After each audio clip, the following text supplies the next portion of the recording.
आज हम 10th class का नया चैप्टर शुरू करते हैं जो कि है सर्कल्स। तो सबसे पहले हम जानते हैं कि सर्कल क्या होता है। तो सबसे पहले अगर मैं आपसे पूछूं व्हाट इज ए सर्कल, तो सबसे पहले आप लोगों के मन में क्या आएगा? Circle is a round figure. तो सबके मन में यही डेफिनेशन सबसे पहले सर्कल की आती है कि कोई भी एक round figure is a circle. लेकिन कोई भी एक राउंड फिगर सर्कल नहीं होती, राउंड फिगर ऐसी भी हो सकती है। तो ये एक सर्कल नहीं है, ये क्या होता है? ये होता है एक ओवल। तो सर्कल की डेफिनेशन क्या होती है? सर्कल की डेफिनेशन होती है collection of all the points which are at a fixed distance from a fixed point। ये डिस्टेंस हमने फिक्स करा, तो collection of all the points which are at a fixed distance from a fixed points is called a circle। तो अब सबसे पहले बात करते हैं सर्कल के अंदर हम क्या क्या टर्म्स को यूज करते हैं। तो सबसे पहले मैंने क्या कहा था? सर्कल क्या होता है? सर्कल होता है collection of all the points which are at a fixed distance from a point। तो ये जो पॉइंट होता है, ये जो हमने पॉइंट लगाया है, इसको हम कहते हैं सेंटर। और जो ये फिक्स्ड डिस्टेंस हमने कहा, इसको हम कहते हैं रेडियस। फिर क्या होता है? अगर मैं एक सर्कल के अंदर कोई भी दो पॉइंट्स को ज्वाइन करूं, तो ये जो भी लाइन बनती है, इस लाइन को हम कहते हैं कॉर्ड। इन्हीं भी दो पॉइंट्स को सर्कल के अंदर अगर ज्वाइन करते हैं तो जो लाइन बनी वो बनती है एक कॉर्ड। तो अगर मैं इस रेडियस को पूरा पीछे तक ले जाऊं तो ये होती है सर्कल की लॉन्गेस्ट कॉर्ड। जो सेंटर से पास होती है लाइन वो कहलाती है सर्कल की लॉन्गेस्ट कॉर्ड, और उसको हम कहते हैं डायामीटर। इसके अलावा अगर कोई भी एक ऐसी लाइन है जो सर्कल के बाहर से आ रही है और सर्कल को दो पॉइंट्स पे कट करती हुई निकल जाती है, क्या करा उसने? बाहर से आई और सर्कल को दो पॉइंट्स पे कट करा उसने, तो वो कहलाती है एक सीकेंट। और एक ऐसी लाइन जो सर्कल को सिर्फ और सिर्फ एक ही पॉइंट पे टच करे,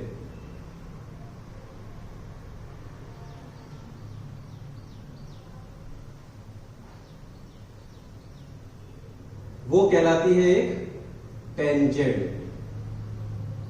तो हमको 10th क्लास में इस टेंजेंट के ऊपर फोकस करना है। ये टेंजेंट की प्रॉपर्टीज क्या होती है सर्कल के रेफरेंस में।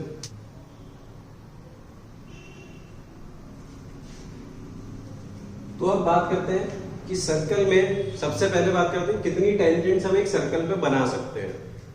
तो सर्कल हमारा क्या था? कलेक्शन ऑफ इनफाइनाइट पॉइंट्स था सर्कल जो था हमारा। तो हम हर एक पॉइंट पे टेंजेंट बना सकते हैं। ये एक टेंजेंट बन गई, यहां पे भी एक टेंजेंट बन सकती है। किसी भी पॉइंट पे हम टेंजेंट बना सकते हैं। तो ये जितने भी पॉइंट्स हैं सर्कल पे, उन सब पे हम एक टेंजेंट बना सकते हैं। तो किसी भी एक सर्कल पे इनफाइनाइट नंबर ऑफ टेंजेंट्स हम बना सकते हैं।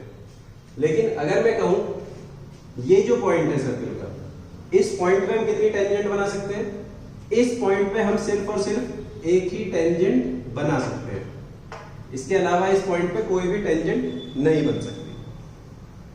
ऐसे ही अगर मैं कहता हूं किसी एक एक्सटर्नल पॉइंट, मैंने कोई एक पॉइंट लिया सर्कल के बाहर से, इसको मैंने कहा P, तो इस पॉइंट से हम इस सर्कल पे कितनी टेंजेंट्स बना सकते हैं? किसी भी एक पॉइंट से जो सर्कल के बाहर है, हम उससे सर्कल पे सिर्फ और सिर्फ दो टेंजेंट बना सकते हैं।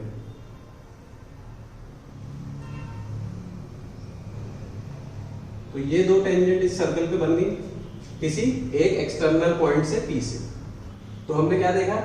एक सर्कल पे आप इनफाइनाइट नंबर ऑफ टेंजेंट्स बना सकते हैं। किसी एक पॉइंट पे सर्कल के आप सिर्फ और सिर्फ एक ही टेंजेंट बना सकते हैं। और अगर कोई एक्सटर्नल पॉइंट आपने लिया है, जैसे कि यहां पे हमने लिया P पॉइंट, आप इस एक्सटर्नल पॉइंट से सर्कल पे मैक्सिमम दो टेंजेंट्स बना सकते हैं। अब सबसे पहले बात करते हैं इस टेंजेंट की लेंथ क्या होती है। जैसे हमने कहा ये टेंजेंट है, ये तो इनफाइनाइट आगे एक्सटेंड कर रही है टेंजेंट, लेकिन इसकी लेंथ की अगर हम बात करते हैं तो हम कहते हैं जिस पॉइंट से हमने टेंजेंट बनाई है और जहां पे सर्कल पे टच हुई है, जैसे ये पॉइंट मैंने कह दिया ये Q पॉइंट है लेट्स से, तो P और Q जो ये पार्ट है ये सिर्फ इतना पार्ट कहलाएगा टेंजेंट की लेंथ। तो यहाँ पे जो टेंजेंट है वो सिर्फ पी क्यू कहलाएगी और वो ही उसकी लेंथ बनेगी। ऐसा नहीं है कि इसको हम जहां तक भी मन कर रहा है वहां तक ले लेंगे, जहां पे सर्कल को टच कर जाए उसको हम कहेंगे टेंजेंट की लेंथ। और जो ये पॉइंट होता है जहां पे टेंजेंट टच करती है सर्कल को, इसको हम कहते हैं पॉइंट ऑफ कांटेक्ट। तो अब हम देखते हैं इसके बाद इस टेंजेंट्स की थ्योरम क्या क्या होती है, क्या क्या चीजें हम सर्कल और टेंजेंट्स के बारे में जान सकते हैं।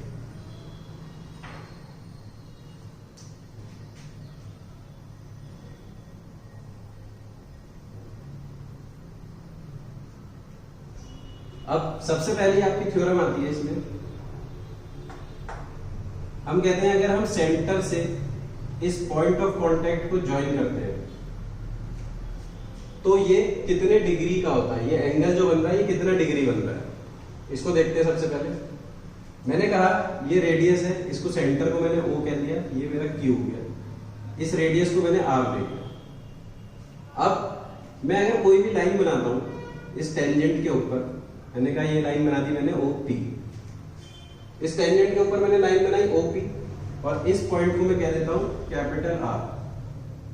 तो क्या हो रहा है, ये जो OQ है इस लेंथ से बड़ा होगा OP, Q बड़ा होगा, OP is greater than OQ, Q बड़ा होगा, क्योंकि OR जो है वो तो रेडियस है सर्कल की, ये दोनों तो लेंथ इक्वल होंगी और OR के अलावा भी यहाँ पे OP लेंथ आ रही है, तो इसका मतलब OQ से ये बड़ा हो गया।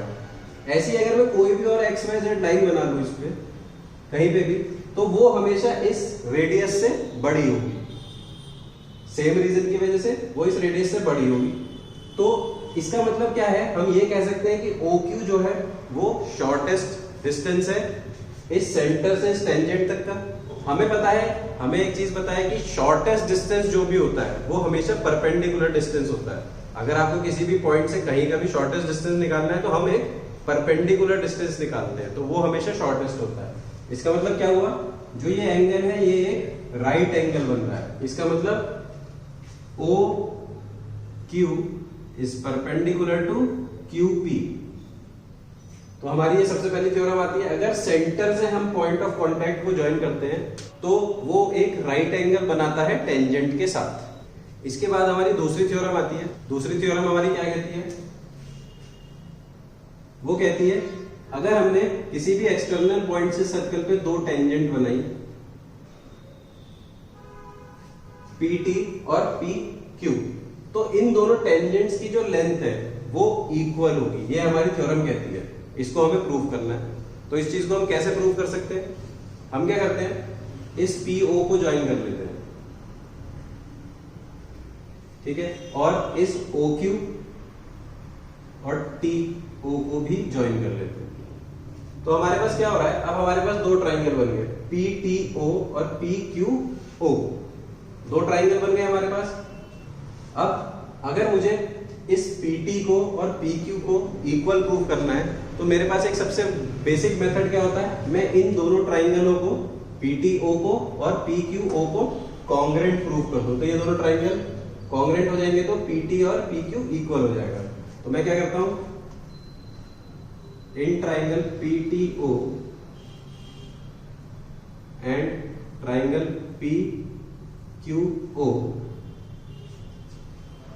हम क्या कहते हैं, हमें पता है PO सबसे पहले कॉमन है, PO is equals to PO, region आ गया कॉमन। फिर इसके बाद हमारी ये लेंथ दोनों रेडियस है, तो हमारा आ जाएगा यहाँ पे TO is equals to QO, ये क्या लिखेंगे हम यहाँ पे, रेडियस। इसके बाद हमें पता है ये एंगल हमारा 90 डिग्री है, हमने अभी पिछली थ्योरम पढ़ी उसकी हेल्प से हमें पता है ये एंगल 90 डिग्री है हमारा। तो हम कहते हैं angle PTO is equals to angle PQO equals to 90 degree. तो हमारे पास क्या हुआ, हमारे पास दो साइड्स आ गई और एक आ गया राइट एंगल। तो इसमें कौन सी कॉन्ग्रुएंसी लगती है, हमारी कॉन्ग्रुएंसी लगती है इसमें RHS, राइट हाइपोटेन्यूज साइड। तो राइट एंगल ये आ गया, हाइपोटेन्यूज ये हो गई और साइड एक ये हो गई। तो हमारे दोनों ट्राइंगल कॉन्ग्रुएंट हो गए। Triangle PTO is congruent to triangle PQO by RHS congruency. तो अब जब हमारे ट्राइंगल दोनों कॉन्ग्रुएंट हो गए तो हमें क्या क्या पता चल गया? जो हमें सबसे पहले निकालना था PT is equals to PQ, वो हमारा प्रूव हो गया। हम कहेंगे PT is equals to PQ by CP/CT। तो जो अब हमें प्रूव करना था सबसे पहले वो पार्ट तो हमारा प्रूव हो गया, लेकिन हम इससे कुछ और रिजल्ट्स भी निकाल सकते हैं। जैसे कि हम कह सकते हैं कि ये एंगल और ये एंगल दोनों इक्वल है, क्योंकि ये दोनों ट्राइंगल कॉन्ग्रुएंट है। तो हम कहते हैं angle TPO is equals to angle QPO, ये भी बाय CP/CT। और ऐसे ही ये वाला एंगल और ये वाला एंगल भी दोनों इक्वल हो जाएंगे। Angle TOP is equals to angle QOP, ये भी बाय CP/CT आपका प्रूव हो जाएगा। तो ये हमारी एक थ्योरम होती है कि अगर किसी भी एक्सटर्नल पॉइंट से हम दो टेंजेंट सर्कल पे बना रहे हैं तो उन दोनों की लेंथ इक्वल होती है। तो आप इस थ्योरम का आप यूज कर सकते हैं क्वेश्चंस में डायरेक्ट। तो इस चैप्टर में सबसे बेसिक क्वेश्चन किस टाइप के होंगे आपके? आपको क्या रखा होगा, कोई भी एक पॉइंट है P आउटसाइड द सर्कल, उससे आपको सेंटर का डिस्टेंस और उसी पॉइंट से एक टेंजेंट आपको दे रखी होगी।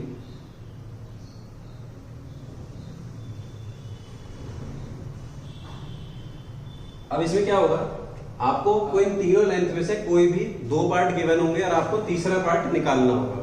तो उसको हम कैसे कर सकते हैं? हमें पता है ये एंगल 90 डिग्री है, तो हम इसको हाइपोटेन्यूज कह सकते हैं और इन दोनों को हम इसकी साइड्स कह सकते हैं, बेस और परपेंडिकुलर। तो उसके बेसिस पे हम इसमें क्या लगाएंगे? Pythagoras theorem.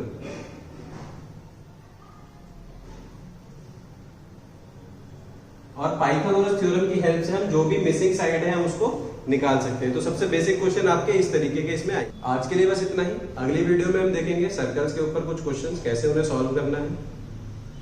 अगर आपको ये वीडियो अच्छी लगी हो तो प्लीज इसे लाइक करें, सब्सक्राइब करें और शेयर करें।